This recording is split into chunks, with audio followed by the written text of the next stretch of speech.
Qui abbiamo pensato di poterlo far conoscere anche agli altri, visto che era un bel posto, e abbiamo pensato di fare piante officinali, visto che già le conoscevo un po'.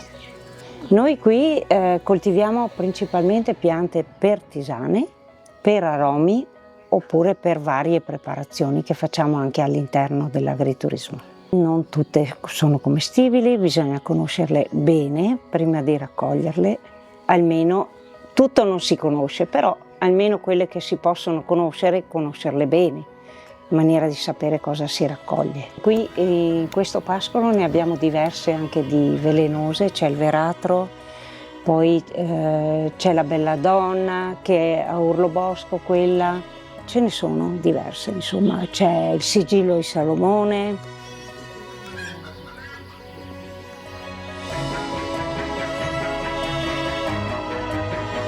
Di solito sono molto appariscenti comunque, belle grandi rispetto al resto del prato. Nel piatto trovate fiori commestibili, sia da giardino, perché coltiviamo qualcosa anche da giardino, tipo emerocallis, gladioli, dahlie, quelle cose lì, oppure altri fiori che utilizziamo nelle preparazioni e nelle tisane.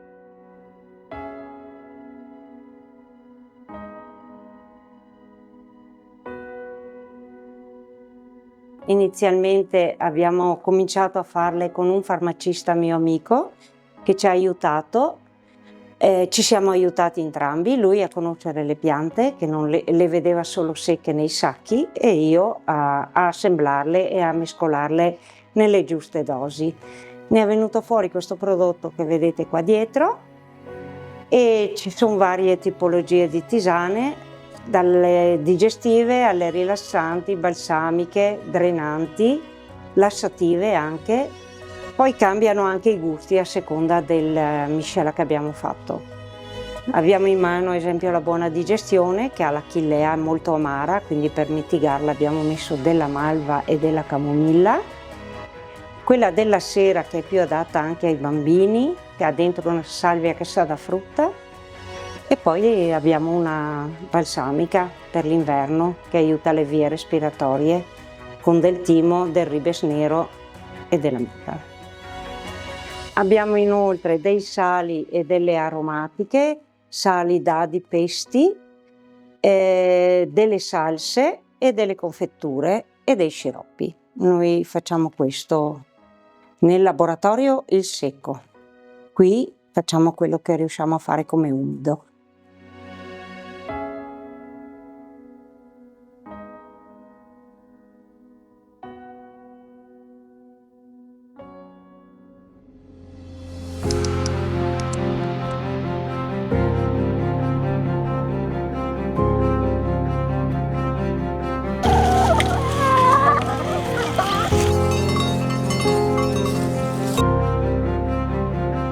Io prima facevo come impiego l'estetista a Brescia perché io sono bresciana e poi ho conosciuto il mio compagno, mi sono trasferita da lui a Milano e poi dopo diciamo il periodo del brutto Covid ci siamo qua trasferiti in questo stupendo posto qua in Valmorelle, dove io comunque avevo diciamo iniziato a lavorare come operaia, però avevo già in mente di comunque farmi un po' la mia vita in mezzo agli animali, no? E da lì mi sono aperta una partita IVA e ho iniziato a campo libero di ortaggi con galline e invece adesso un po' gli ortaggi li ho abbandonati per poi ampliarmi con le capre e con le galline.